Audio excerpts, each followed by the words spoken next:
देखिए प्रश्न क्रमांक 3 में क्या दिया हुआ है। निम्नलिखित में ए का मान ज्ञात कीजिए जबकि जी एक्स पी एक्स का एक गुणनखंड है। ओके, हमें क्या करना है, हमें जो है इसमें ए का मान निकालना है, जबकि क्या है जो जी एक्स है वो क्या है, पी एक्स का गुणनखंड है। ओके, गुणनखंड है मतलब क्या है कि इससे जो है भाग करने पर ये पूरे पूरा विभाजित होगा। ओके, अब देखिए यहाँ पास हमें जो है यहाँ पास हमें जो है भाजक क्या है, भाजक जो है आपका एक्स प्लस एक होगा और भाज्य क्या होगा, एक्स एक घात दो प्लस ए एक्स प्लस दो। ओके, क्योंकि जी एक्स क्या है, पी एक्स का एक गुणनखंड है। ओके, तो देखिए हमें भाज्य क्या दिया हुआ है, भाज्य दिया है पी एक्स। ओके, बराबर एक्स की घात दो प्लस ए एक्स प्लस दो। ओके, और हमें भाज्य क्या दिया हुआ है, सॉरी भाजक, हमें भाजक दिया हुआ है जी एक्स बराबर एक्स प्लस ए। ओके, तो हम क्या करेंगे, एक्स प्लस एक बराबर जीरो करेंगे। ओके, और एक्स का मान क्या आएगा, एक्स का मान आएगा -1। ओके, एक्स का मान क्या आएगा -1। अब देखिए क्योंकि जी एक्स क्या है, पी एक्स का गुणनखंड है। ओके, क्या है, गुणनखंड है, गुणनखंड है, इसलिए गुणनखंड प्रमेय से, ओके, इसलिए गुणनखंड प्रमेय से, ठीक है। तो ये जो है आपको लिखना पड़ेगा कि जी एक्स पी एक्स का गुणनखंड है, इसलिए गुणनखंड प्रमेय से। तो गुणनखंड प्रमेय से क्या होगा, जो आपका पी एक्स का मान होगा क्या होगा, जीरो, उसे हम जीरो जो है रख सकते हैं। ओके, तो पी एक्स बराबर कितना है, एक्स की घात दो प्लस ए एक्स प्लस दो बराबर क्या होगा, जीरो। ओके, अब इसमें क्या करेंगे हम, ये जो पी एक्स है इसमें जो है एक्स का मान रखेंगे। तो एक्स का मान कितना है, -1 है, तो इसमें क्या करेंगे, एक्स का मान -1 रखेंगे। तो चलिए रखते हैं। तो यहाँ क्या है, एक्स घात दो है, तो क्या होगा, -1 की घात दो प्लस ए, एक्स का मान कितना है, -1, तो -1 करेंगे प्लस दो बराबर हो जाएगा जीरो। ओके, अब इसे हल करते हैं। तो -1 की घात दो है, तो क्या होगा, -1 इंटू -1, इसका मान क्या आएगा, इसका मान आएगा ए, यहाँ पास होगा एक प्लस ए इंटू -1 है, तो क्या प्राप्त होगा हमें, इसे लिखता हूँ मैं -1 ए। ओके, यहाँ क्या लिखता हूँ, -1 ए लिखा हूँ। ठीक है, चाहो तो आप एक को लिख भी सकते हो और हटा भी सकते हो। ओके, प्लस दो बराबर क्या होगा, जीरो। ओके, अब देखिए यहाँ पास ये जो प्लस प्लस वाले हैं, क्या करेंगे, एक साथ जोड़ देंगे, तो एक प्लस दो कितना होगा, तीन। तो यहाँ आएगा -1 ए प्लस तीन बराबर जीरो। ओके, अब क्या करेंगे, तीन के साथ पक्षांतर कर देंगे क्योंकि हमें ए का मान निकालना है। तो यहाँ आएगा -1 ए बराबर -3। ओके, क्या आएगा, -1 ए बराबर -3। अब यहाँ से ए का मान निकालेंगे तो क्या होगा, -3 बटे -1, और माइनस से माइनस क्या होगा, दोनों हो जाएगा कैंसल। तो हमें क्या प्राप्त होगा, हमें जो है ए बराबर प्राप्त होगा 3, क्योंकि बटे में एक है तो नीचे में एक है, तो उसका कोई मतलब नहीं होता। आप इसे लिख भी सकते हो और नहीं भी लिखोगे तब भी सही है। ओके, तो ए का मान कितना आएगा, ए का मान आएगा 3। ओके, ठीक, तो इस प्रकार से जो है हम ए का मान निकालेंगे। ओके, अब चलिए तीसरा का दूसरा प्रश्न को हल करते हैं। तो देखिए क्या दिया है, निम्नलिखित में ए का मान ज्ञात कीजिए जबकि ए एक्स पी एक्स का एक गुणनखंड है। ओके, हमें क्या करना है, हमें जो है ए का मान ज्ञात करना है, जबकि क्या है, जी एक्स जो है आपका, ये जी एक्स ये क्या है, पी एक्स का गुणनखंड है। ओके, तो चलिए इसे हल करते हैं।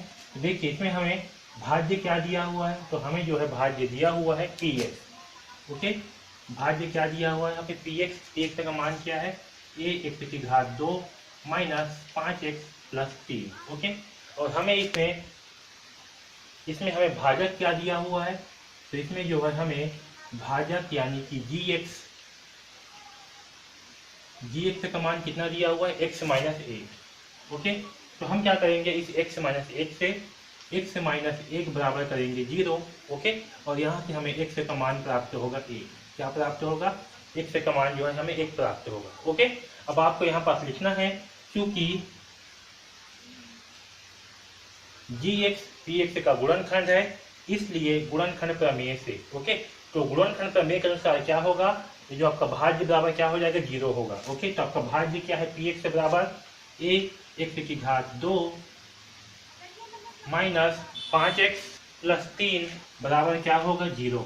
ओके, अब हम क्या करेंगे, जो x है उसके स्थान पर 1 रखेंगे, तो यहाँ p x के स्थान पे क्या करेंगे 1 रख देंगे। ओके, तो 1 रखेंगे तो क्या प्राप्त होगा हमें, 1 की घात 2 माइनस 5, x के स्थान पे क्या करेंगे 1, तो 5 इंटू 1 प्लस 3 बराबर 0। ओके, अब देखिए यहाँ पास a इंटू 1 की घात 2 है, तो 1 की घात 2 का मतलब कितना होगा 1, तो यहाँ होगा 1 इंटू 1 माइनस 5 इंटू 1 करने पर कितना आएगा 5, यहाँ होगा 5 प्लस 3 बराबर 0।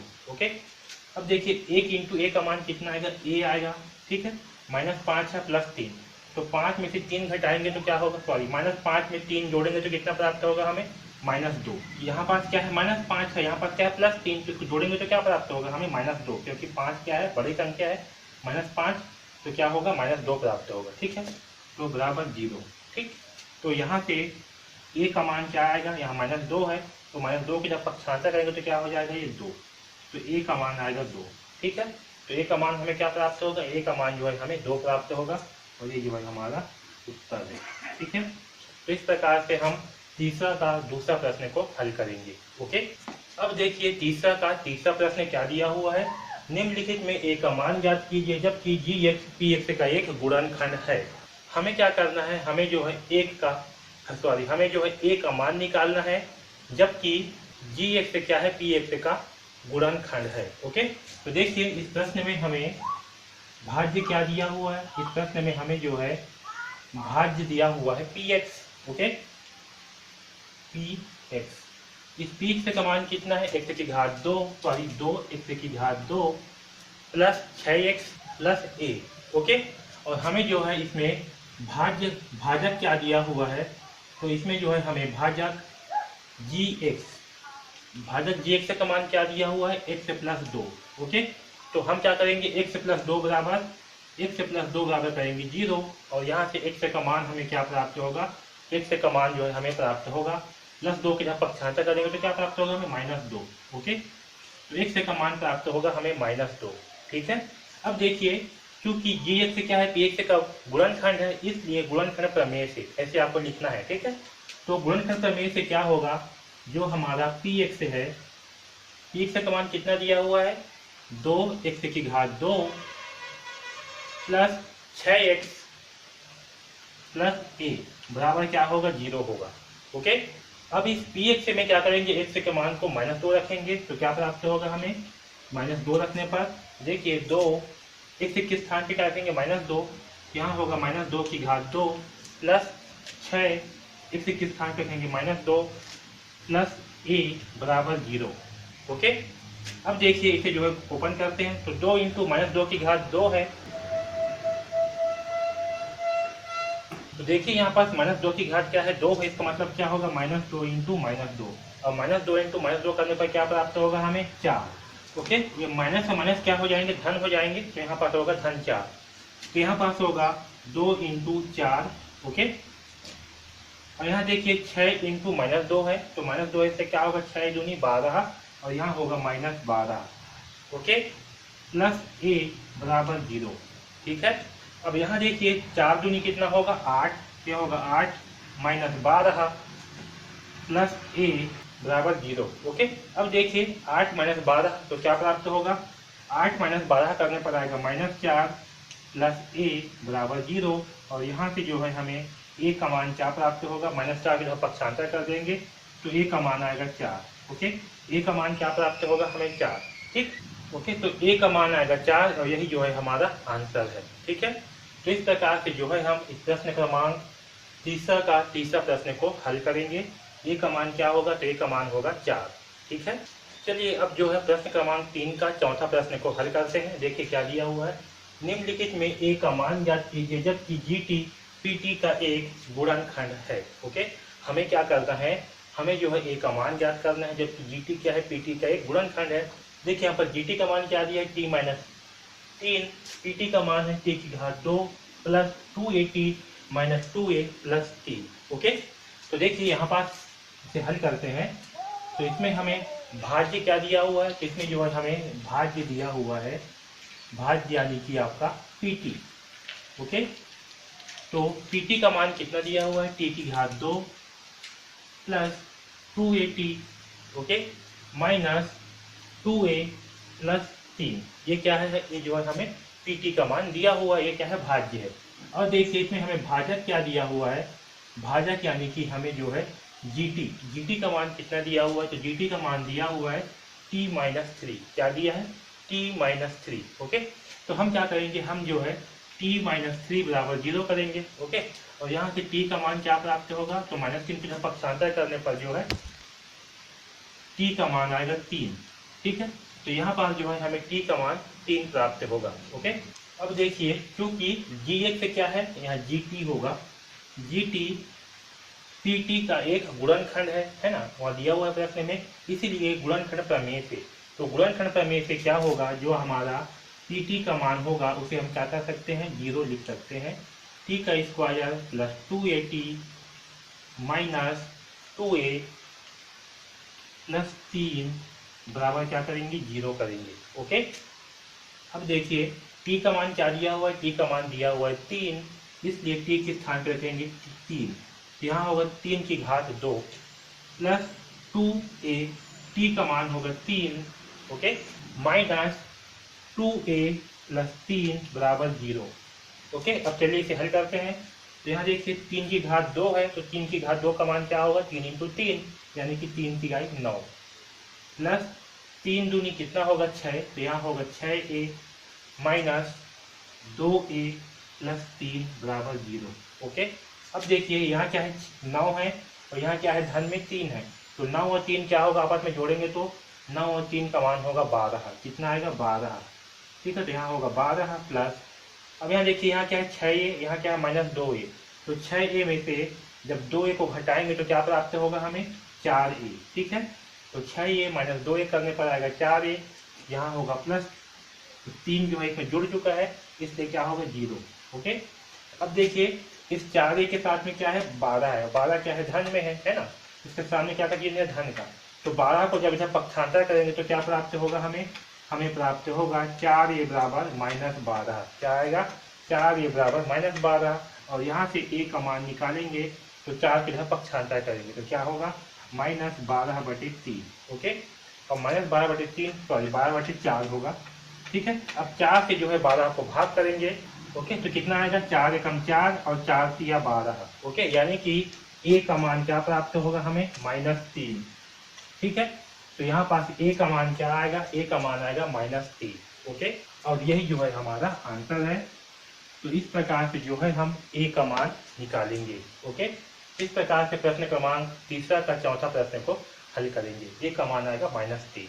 ओके, अब देखिए तीसरा का पांचवा प्रश्न क्या दिया हुआ है, निम्नलिखित में a का मान ज्ञात कीजिए जबकि gy py का एक गुणनखंड है। ओके, हमें क्या करना है, a का मान ज्ञात करना है जबकि gy py का एक गुणनखंड है। ओके, तो देखिए यहाँ पर भाज्य क्या होगा, भाज्य होगा py, इसका मान कितना है, y की घात 2 minus 2y plus a। Okay, और भाजक क्या दिया हुआ है हमें, gy y प्लस 5। तो हम क्या करेंगे, इस y प्लस 5 बराबर 0 करेंगे और यहाँ से y का मान निकालेंगे। तो y का मान क्या प्राप्त होगा, ये 5 जब इधर पक्षांतर होगा तो 5 का मान होगा -5। ओके, तो यहाँ पास y का मान कितना है, यहाँ पास y का मान आया -5। ठीक है, क्योंकि यहाँ +5 है तो जब इसका पक्षांतर करेंगे तो क्या हो जाएगा, माइनस हो जाएगा, तो y का मान आया -5। अब देखिए क्योंकि gy py का क्या है, गुणनखंड है, इसलिए गुणनखंड प्रमेय से। ठीक है, तो गुणनखंड प्रमेय से क्या होगा, जो आपका py है y की घात 2 माइनस 2y प्लस a, इसका मान क्या होगा, इसे हम बराबर 0 करेंगे। ओके, और y का मान क्या है, -5, तो y के स्थान पर रखेंगे -5, तो क्या होगा, -5 की घात 2, क्योंकि y की घात में 2 है, -2, y का मान कितना है, -5, यहाँ होगा -5 प्लस a बराबर 0। ओके, अब देखिए 5 की घात क्या है, -2, सॉरी -5 की घात क्या है, 2, तो होगा -5 इंटू -5, और जब -5 इंटू -5 होगा तो क्या प्राप्त होगा हमें, 55 के 25, और ये दिन क्या हो जाएगा प्लस, तो ये होगा 25। ओके, तो यहाँ पास मान हमें प्राप्त होगा 25। ओके, अब यहाँ देखिए 2 के सामने क्या का चिन्ह है, ऋण का, इस 5 के सामने क्या का चिन्ह है, ऋण का, तो दोनों का मल्टीप्लाई होगा तो क्या होगा, ये ऋण है ये ऋण, तो क्या होगा, ऋण और ऋण धन हो जाएगा। लिखेंगे धन, 5 दूनी 10, तो यहाँ लिखेंगे 10। ओके, प्लस ए है तो यहाँ होगा प्लस ए बराबर 0। ओके, तो देखिए 25 प्लस 10 प्लस ए बराबर 0। ओके, तो 25 और 10 कितना होगा 35, तो यहाँ होगा 35 प्लस ए बराबर 0। अब देखिए इस 35 को हम क्या करेंगे, इसका पक्षांतर करेंगे, तो ए का मान क्या प्राप्त होगा, तो हमें जो है ए बराबर प्राप्त होगा -35, क्योंकि 35 क्या है यहाँ पास, इसके सामने धन का चिन्ह है, इसका जब पक्षांतर होगा 35 तो क्या हो जाएगा, ये माइनस में हो जाएगा, तो ए का मान कितना आएगा, तो ए का मान आएगा 35। ओके, ये जो है हमारा उत्तर है। ठीक, तो इस प्रकार से जो है हम इस प्रश्न क्रमांक तीसरा का 5वां प्रश्न को हल करेंगे। ओके, तो इस वीडियो में बस इतना ही, धन्यवाद।